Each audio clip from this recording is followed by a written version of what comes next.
Hello, hello. What is up? How's everybody doing on this Wednesday? I'm so It is excited. all good. Yes. All right. So here we are on Wellness Wednesday. I hope you guys missed us last week. Yep, I yep, know I yep. missed being here with you guys. It's been, hey, gotta do what gotta do, huh, Crystal? Gotta do what you gotta do. Missy was out of town. I know. I was in Yeah. San Diego, California. It's a good time, good time. Okay. Okay. But it was a work thing, you guys. It was a work thing.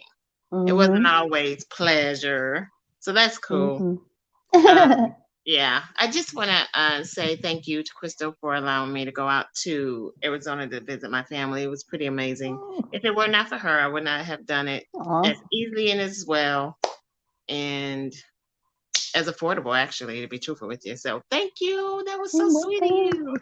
I'm so glad you got to go. Yeah, it was good things. It was a good time. It really was.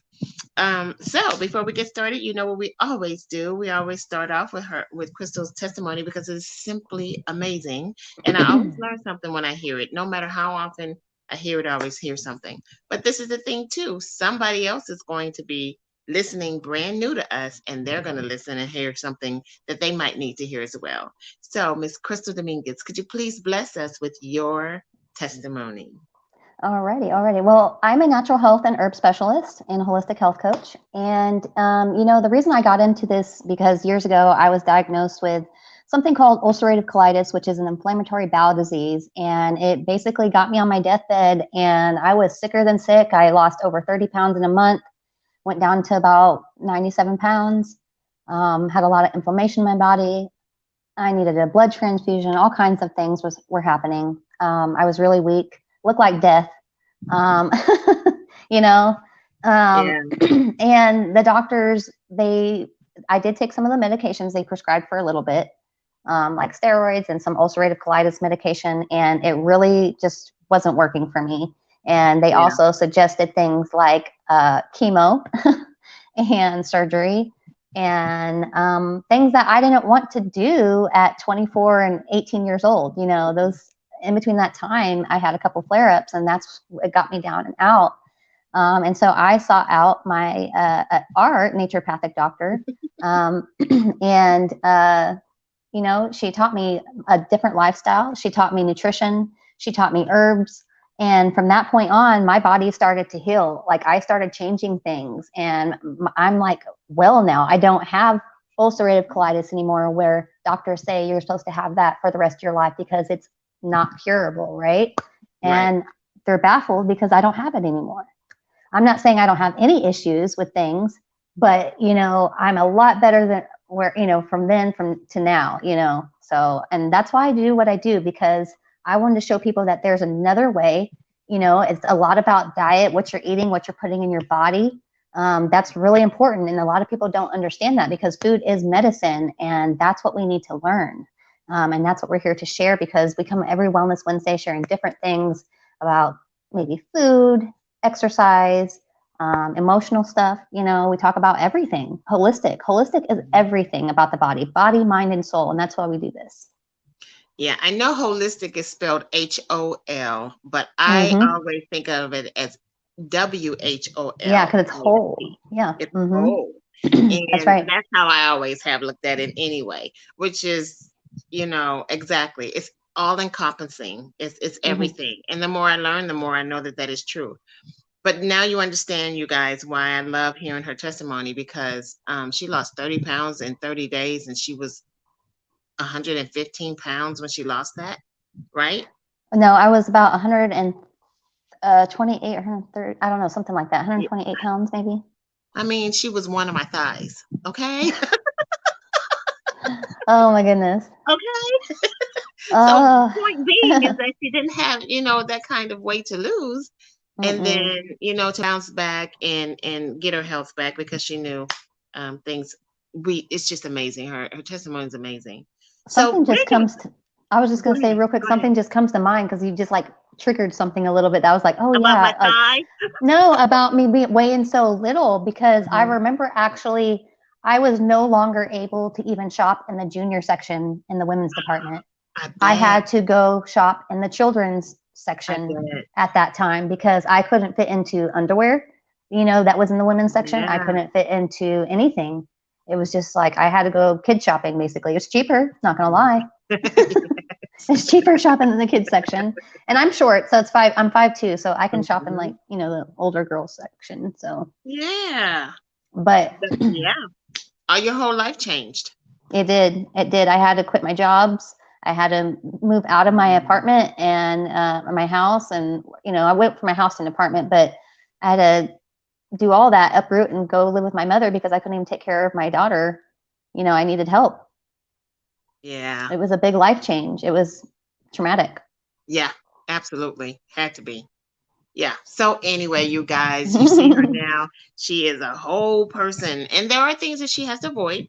I mean, it's just the way it is. The body is made up. Not everybody's body's different. I'm learning that too. Yeah. Some things were all the same, but some things were different. And it's amazing. We are going to be doing something different today. First of all, you see it's just me and Crystal today. So yay. Hi. Hey. I love having guests, but I love hearing Crystal talk about things. And so what we did yesterday is that we asked for people to submit their questions, and they did. Thank you for everyone that submitted a question. We won't be able to get to every one of them today, but they will be on air sometime because they're so good, you guys. These questions are so good. So if you don't hear it today, you have to stay tuned so that you can hear them another day. One guy submitted questions about the eyes, and I've already submitted those to Dr. Hollis for next week. I'm excited. I am too. He asked questions about glaucoma and bags on the eyes and things like that. And I thought, you know what? Let's just ask Dr. Hollis about those and see what he says. And yeah, so hopefully we'll be doing that next week with Dr. Hollis. And before I get started, even at that, you guys, if we don't say it beforehand, have a great Thanksgiving. I know it's early in the month, but it's just things go so quickly. I mean, they do. I'm not even ready. I'm not even ready. I'm gonna tell you this too before we really get started. Is that I went out to my car, Crystal, one morning, thinking I'm just gonna get in it and go. It had frost on it. Kansas City. I was not ready.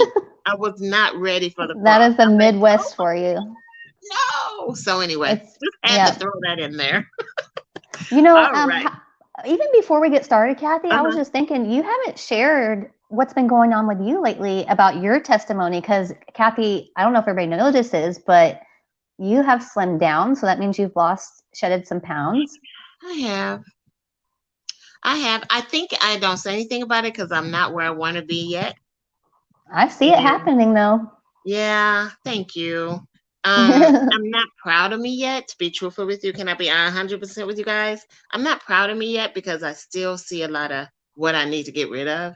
And so I'm not there. But I appreciate you saying that. Well, I'm proud of you. Thank you. I'm proud of you because you started this journey. At least you started. I did. Now is better than never. That's right. And I'm continuing it. It's just not falling off as quickly as I need and want it to be, but it's okay. I mean, it's going to be fine. I'm going to be all right. Yeah. But yes, I agree. And I thank you. Other people have said it as well. So I appreciate everybody saying that because that's amazing. But yeah, you're so sweet. No, I'm serious because we haven't said anything for a while. And, I have seen you in person and I see a difference definitely in person. Like everybody else can only see you from like, the neck up basically.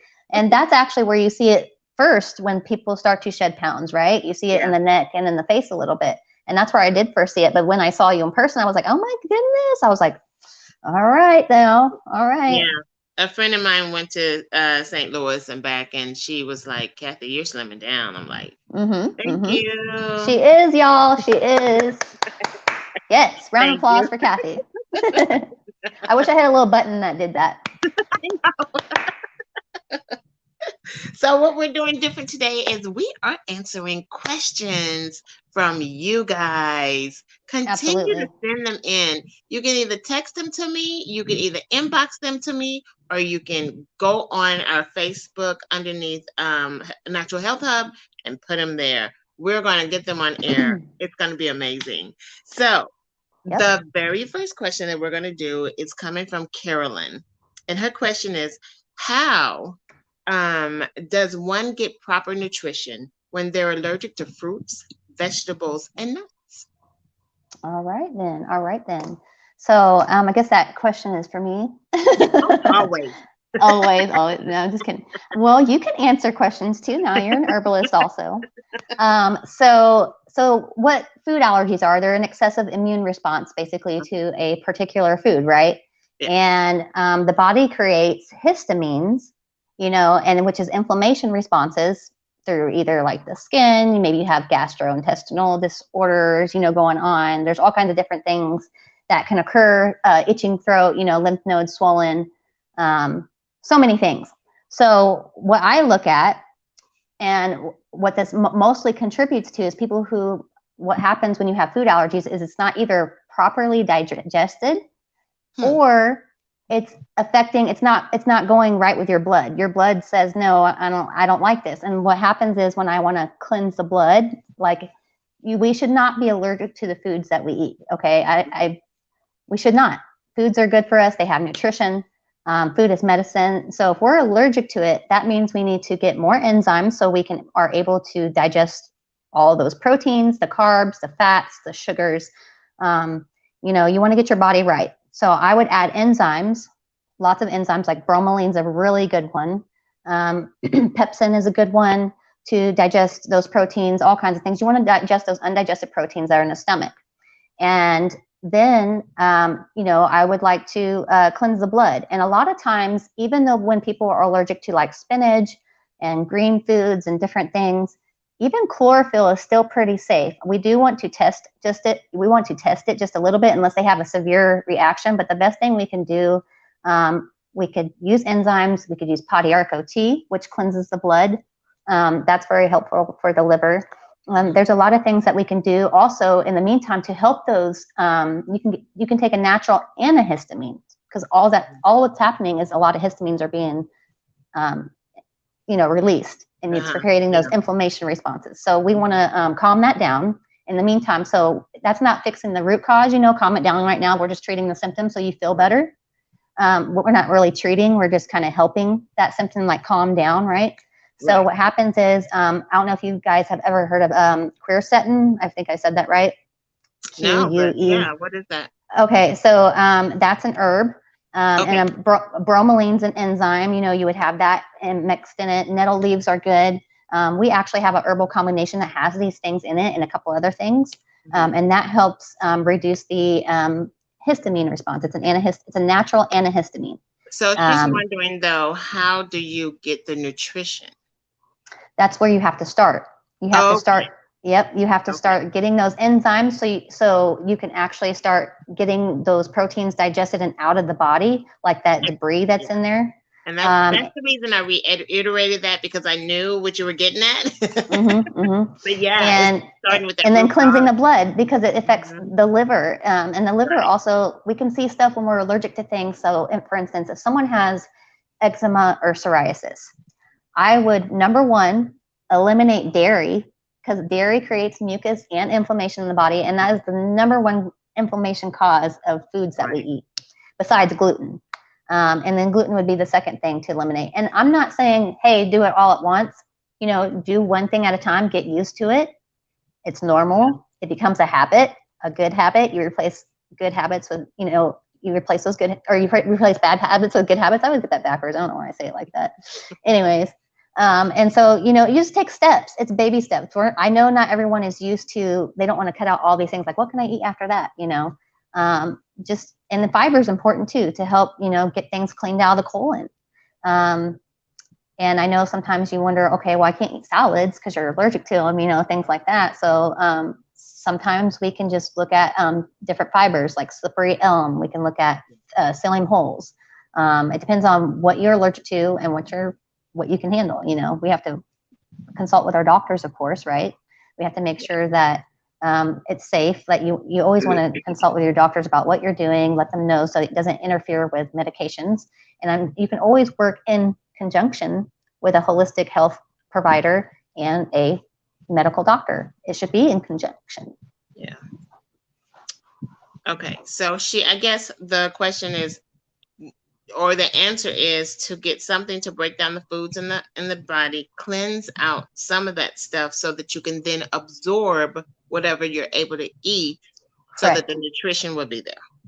And it's because, like I said, food allergies are mostly because people are not properly digesting their foods, and that's where those enzymes come into play, so you can actually digest the foods. Okay. And get rid of that.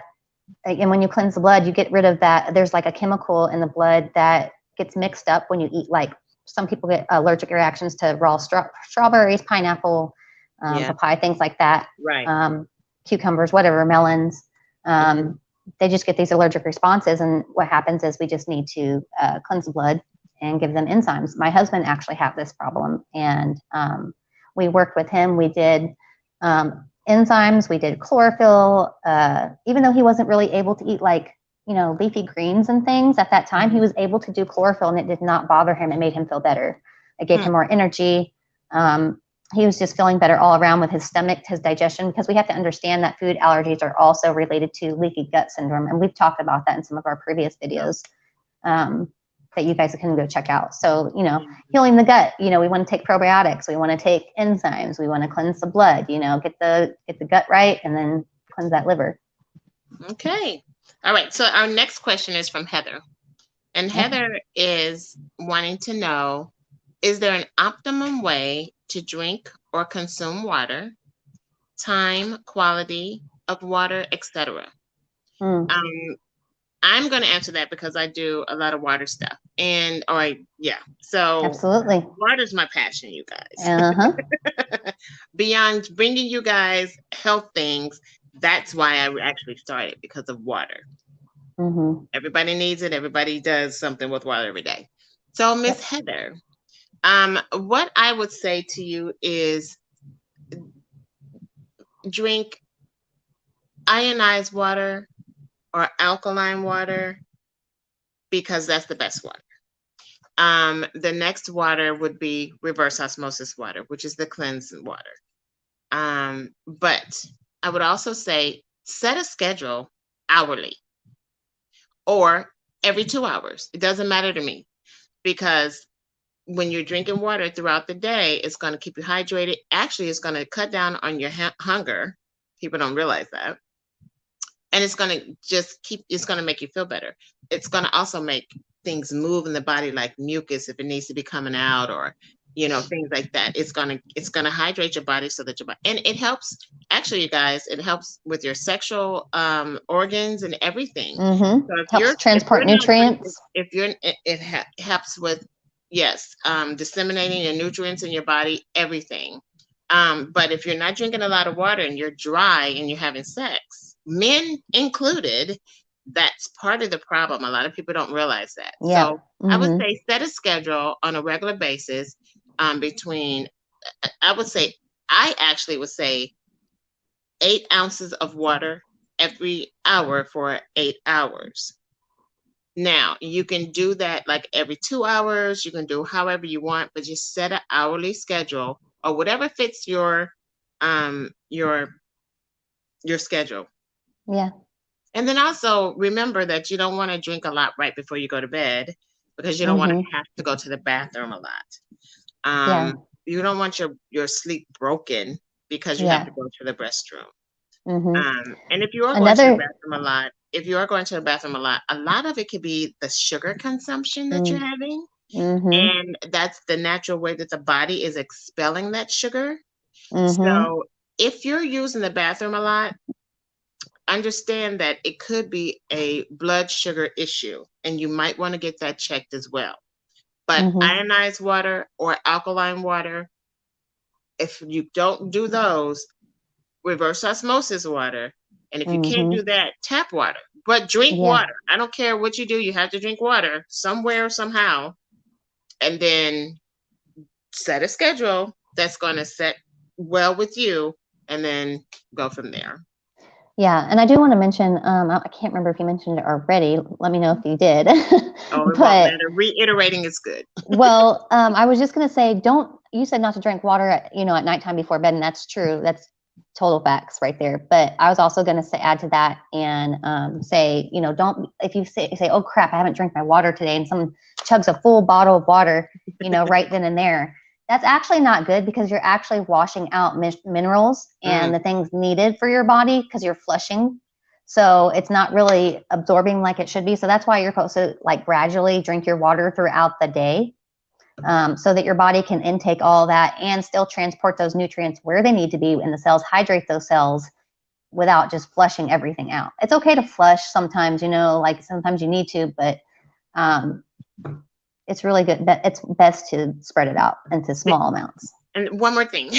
Yeah, absolutely. If you're going to the restroom and you're having to have a bowel movement and it's difficult for you to have one, I would say drink water while you're going to the bathroom. Yep. You would be amazed at how easily you will expel your bowel movements when you're drinking water. I don't know what it's doing to the body. I don't know how it's getting down there so quickly. Yep. It hydrates. It literally gets to where you can expel easily. And yeah, if you're straining in the restroom and you don't have a bottle of water, I would say make sure that you have water with you when you go to the bathroom. Actually. That's right.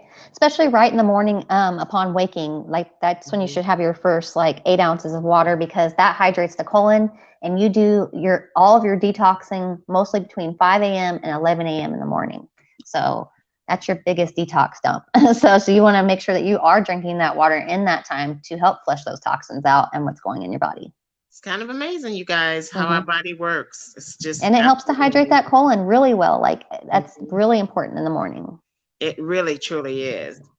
Okay, so the next question, it's coming from Erica in the group. All right, Erica from Me. Yeah.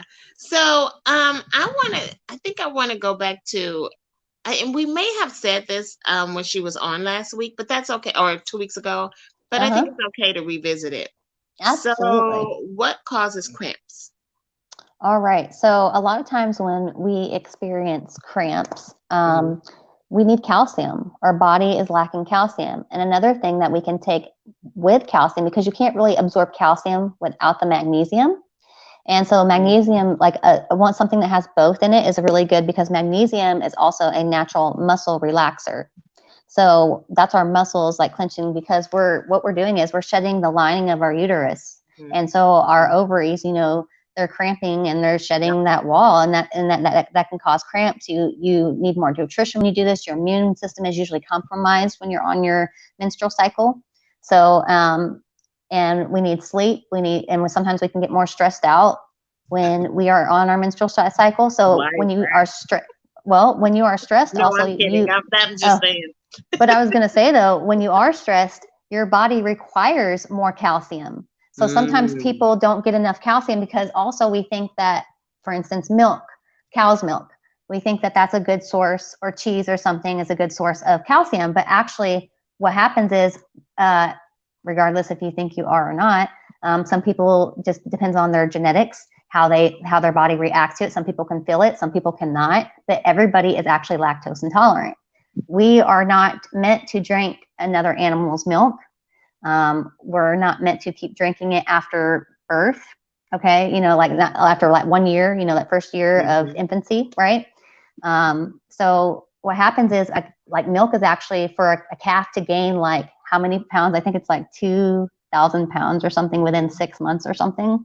So think about that. There's hormones in milk usually. There's like all the antibiotics that the animals take, you know, on the farms usually, unless it's organic, you know, that you have to think about all those things. So if we can't digest it, we can't absorb the nutrients in it. So therefore, we wonder, where can we get our calcium, right? Our dark green veggies have a ton of calcium in it. So if you're eating dark leafy greens or green vegetables, they have a lot of calcium in it. That's a good source. The other thing about calcium isn't that you have to have vitamin D to help it. That too. You have to have all the above. Yep. All the above. Calcium, magnesium, vitamin D. You cannot have one without the other. You have, all in all, you have to have vitamins and minerals. You can't just have vitamins and you can't just have minerals. You have to have both for your body to absorb it properly, to convert things for your cells to absorb it. So another question that comes from that group of ladies, which I love that they submitted so many questions, is Right, right. why do we crave sweets and comfort food? Is there anything we can do to avoid or curb our appetite? And that's while we're on our Mm-hmm. period, by the way. That's what she Mm-hmm. Mm-hmm. The healthier, the cleaner we eat, meaning, eating, a salad every day or something, eating your veggies every day, eating your fresh fruits every day, clean eating, like more organic produce, lean meats if you do eat meat, nuts Mhm. and seeds are clean eating, anything as whole foods. You want whole, real foods if you can eat them. That is what's best. Less sugar and less carbs. You want, But and we're why I say craving those, though. We're craving I them. know Why you're are we crave. I craving know them? you're craving those. And what happens is, usually sugar, too much excessive sugar creates more estrogen in the body, creates more And cramps hot and bad flashes, you periods guys. and hot And hot flashes. flashes. Yes, it goes with menopause too. Yes. Yeah. So, do you want to eat, less sugar? I know wild yams or, sweet potatoes. Those are really good to have on your period. They're high in vitamin A, helps with the liver. That helps with the blood, of course, right? And the Helps with your hormones. eyes, too. Uh-huh. And then Vitamin you have A. your potassium in it, which is hot. That's a mineralizer, that's an alkalizer that and that helps your thyroid, which helps the reproductive system. You know what I mean? You have to think about those things. So eat healthy, eat things high in fiber. Um, I know we crave those carbs and sugar, and what happens is when we're craving those carbs and sugar, that means our body is actually craving energy. And our body knows that those carbs and sugar is going to give us a quick fix energy that we need right now because we're exhausted or we're fatigued, tired, whatever.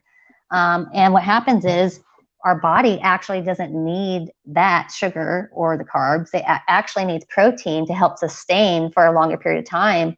And also, those are building blocks to help your cells repair and stuff. So when we're on our menstrual cycle or, whatever, our immune system is compromised.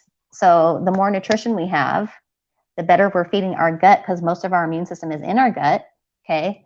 It's going to Mhm. help us feel better while we're on our menstrual cycle. So it's really is about diet and nutrition, what we're eating, what we're putting in our body.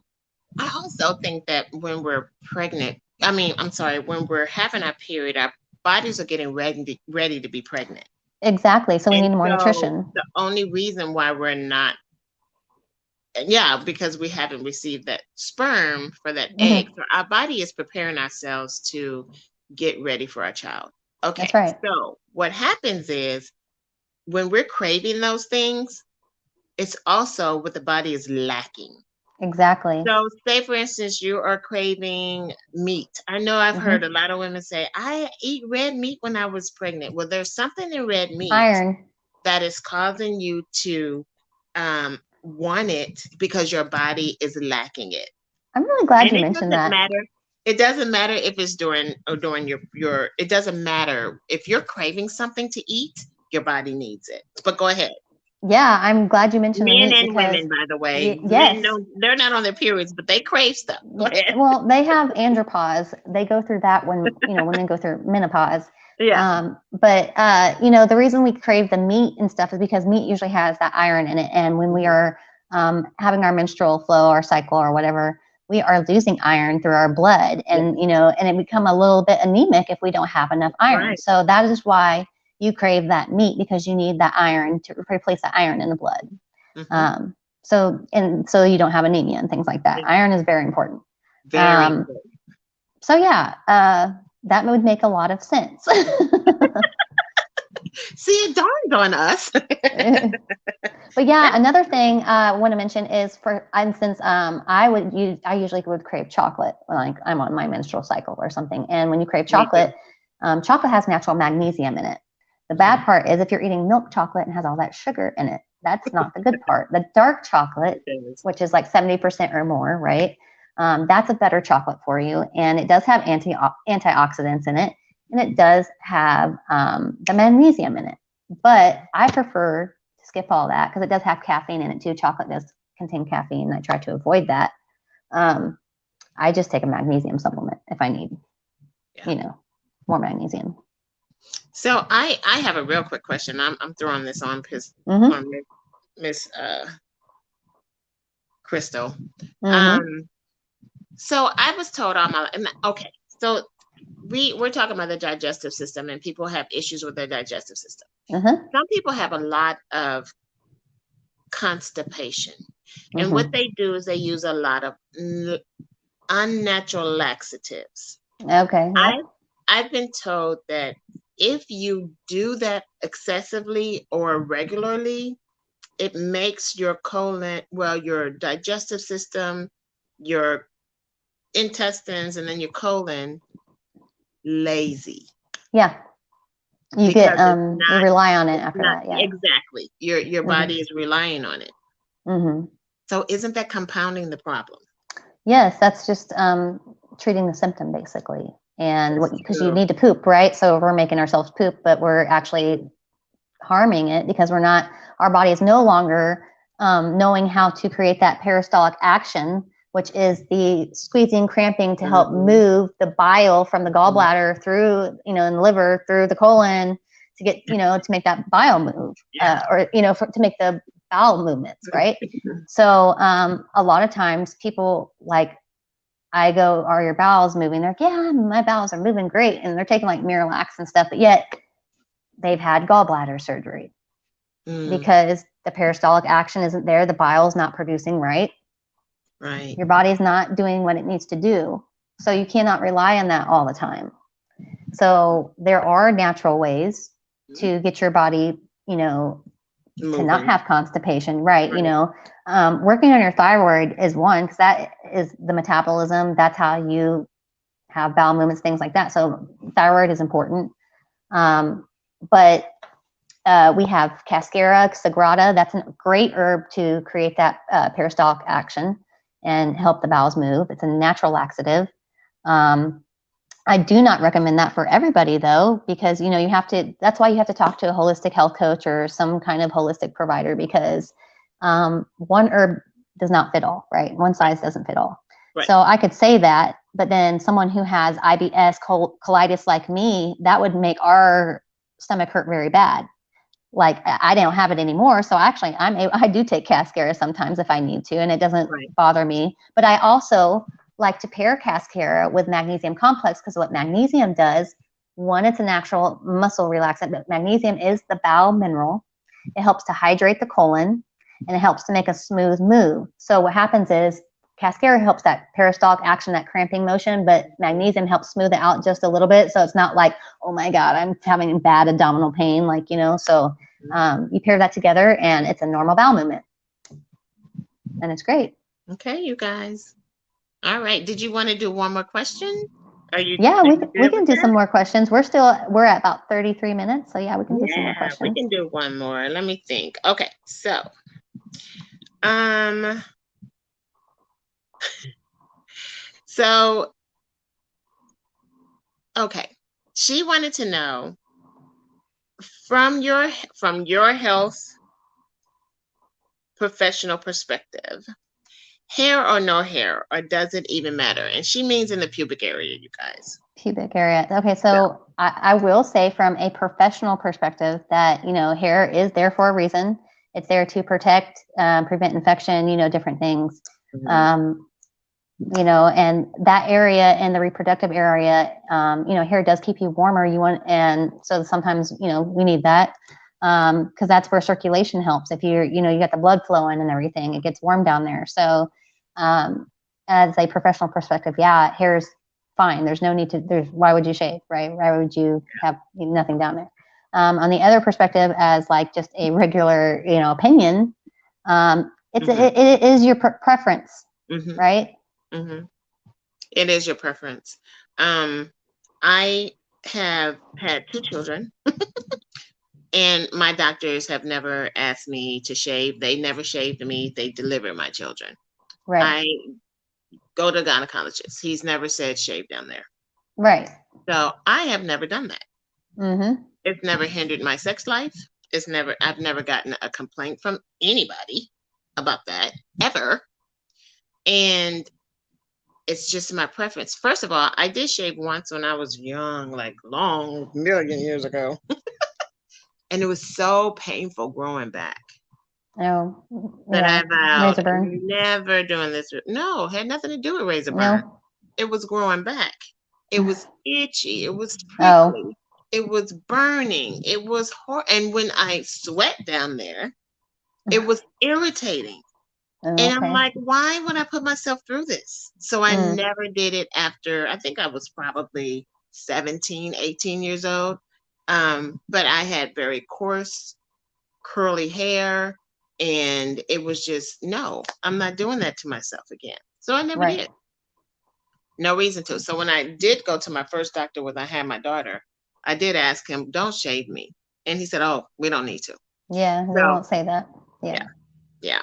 So that's Yeah. definitely your preference, you guys. If you want to have at it, and so many people do.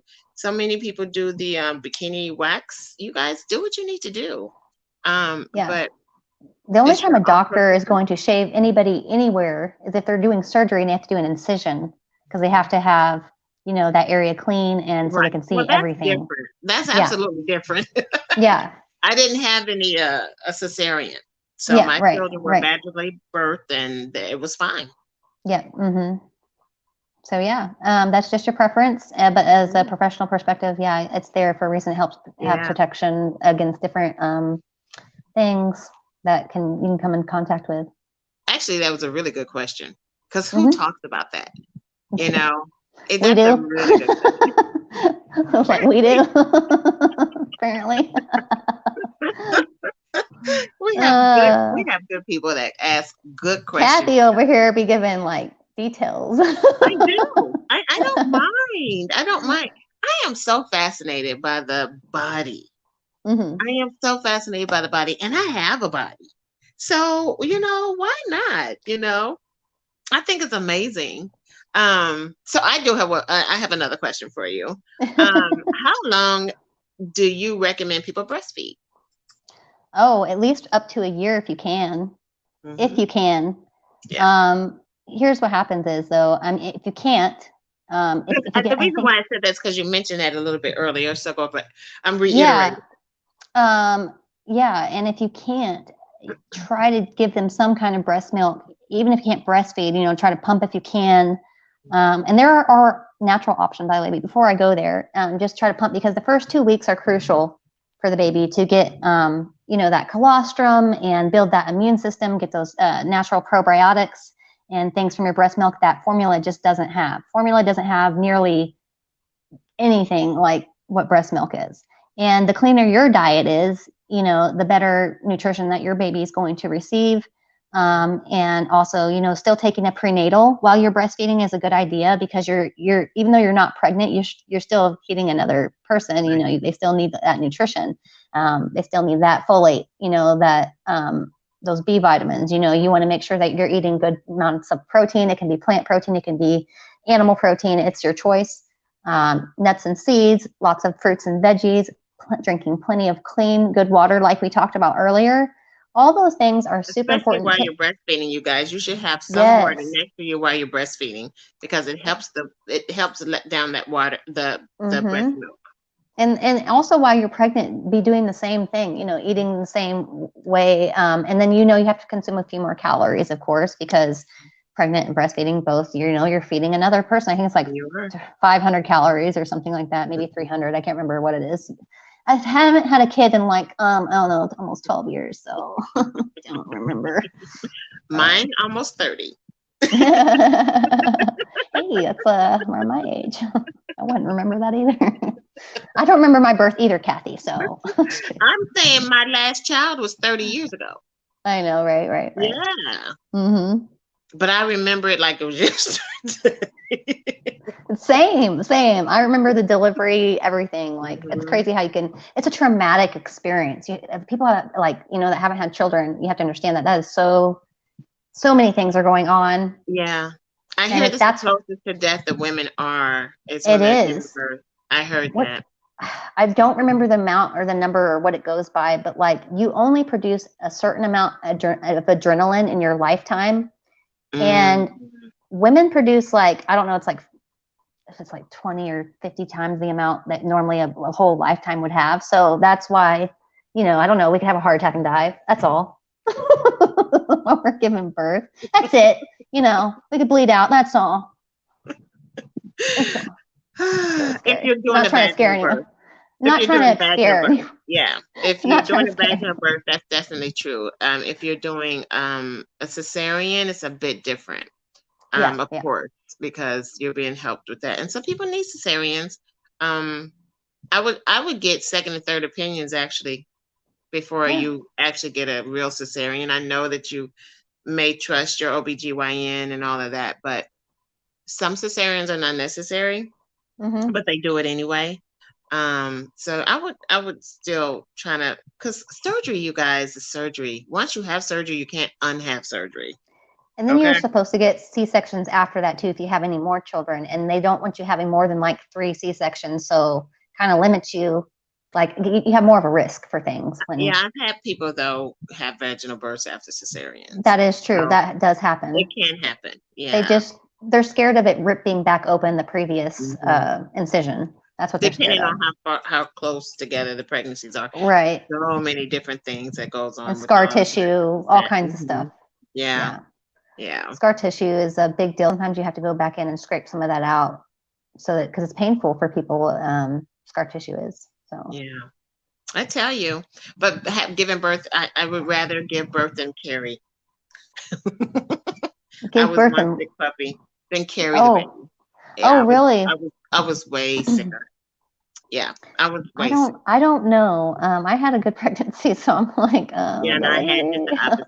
I would prefer to deliver a child 20 times more than carry a child 9 months and be as sick as I was for both of my pregnancies. I want to It's my mention, by husband's the fault. way, It was my um, husband's fault. oh, yeah, yeah. I want to mention though, by the way, I'm in these scoliosis groups on Facebook, right, as Uh-huh. for support groups, and I just want to mention, if you do have scoliosis, yes, consult with your doctor, but Yeah. I want to let you know that at that time, when I was pregnant, I think I had about a 50 to 60 something degree curve, right? I had a Cobb curve, but it looks like I have a total S curve, right? So I Mm-hmm. just want to let you know that I actually had a very good pregnancy. I just made sure I ate, pretty good, and I took a big like exercise ball and stretched right. I went to the chiropractor Okay. regularly. Drink a lot of water. Mm-hmm. But just make sure you're doing the right things. But my last month, I will admit that was probably the 9th month was the Well, hardest month yeah. because her butt kept sticking up in my rib cage, and I just couldn't push her down. She would not like move. So I mean, it was a little painful on that. And then I'm not gonna lie, it was a little scary when you get that epidural. I did get an epidural. I didn't Okay. want to. I did not want to do any medications, but I Yeah. was having the uncontrollable shakes, the adrenaline, that happens. Mm-hmm. Mm-hmm. And they're like, I was stressing out my baby's heartbeat, it was making it, off. So they had to do something, right? Right. So they called the guy to give me an epidural. And because my spine is so crooked, and I told them this and they felt Oh. around, they missed the first time. And they're like, you shouldn't be feeling anything. I'm like, I feel everything right now. Oh I'm still my shaking and stuff. God. And I'm like, oh my God, I feel everything. Because my low back was hurting really bad when I was in labor. And so they had to wait and call a specialist down to do it, another epidural. But he was in a C-section, so I had to wait a little bit. It was like 6 Oh my centimeters God. dilated. And he That's comes down. horrible. I know, right? I'm waiting, and I had to do the needle again, that big, long, scary freaking needle. And try to stay still, and my body is like jerking uncontrollably. I'm trying to stay still. Jeremiah's looking at the needle. He's like, "Oh my God!" He didn't want to say anything because he didn't want to scare me. Yeah, and so this guy he did actually get it the second time. Okay. And I, after that, went from 6 to a 10 in 1 hour and delivered her in like 13 and a half minutes, and boom, there she was. So, How but the big only was he? she was 5 pounds, 11.9 ounces. So she was a Okay. small baby. Yeah. And I will say after that epidural though, where that spot it was where they put it in, I did feel something weird for a whole year, like awkward feeling in that area, and it pops sometimes, like it was like a popping sensation. But it went away. I don't know what it was, but it's Yeah. just like, yeah. Wow. Sorry, I Well, like totally went off on that, but I just wanted to share no, that bit that's interesting. because a Because lot of I people didn't with even think about your spine being curved and getting an mm-hmm, epidural. Mm-hmm. And Wow. a lot of people with scoliosis ask that question because if they don't have kids yet, is it okay to Yeah. have kids while you have scoliosis? Is it painful? What happened? They want to know those things. So I just thought I wanted to share that since you brought up kind of Mhm. went down that road. Absolutely. I just kind of wanted to share that for the people who do have scoliosis Yeah. because I did have it really bad actually, and I still do. And so I had a child and I'm fine. You know. Yeah. So Wow. Well, you guys, it's our time. It's up. It's yep, crazy yep. how fast this 45 minutes goes. But I I hope that know. you, Crystal and I hope that you really enjoyed us today and that you even learned some things. I'm so excited about the questions that I submitted to Dr. Hollis for next week. I hope you guys join in. And then on the 24th, there's a possibility that we may not be here again because of Thanksgiving, and there's a Thanksgiving. possibility that we may be here. So We will save that post if kind of, we are going to be here for yeah, sure. You'll exactly, see a flyer exactly. again like we did today. So, you guys, thank you for joining us today. We always enjoy bringing Yeah. things to you guys because that's our passion. Just know that health is wealth, and if you are green inside, you are clean inside. Mm-hmm. All right. So, we see you guys next week with Dr. Yay. Harvest. I'm excited. Bye, All you right. Thank you guys. guys. Like and share this video. Thank you for watching. We appreciate you. Bye-bye. Bye.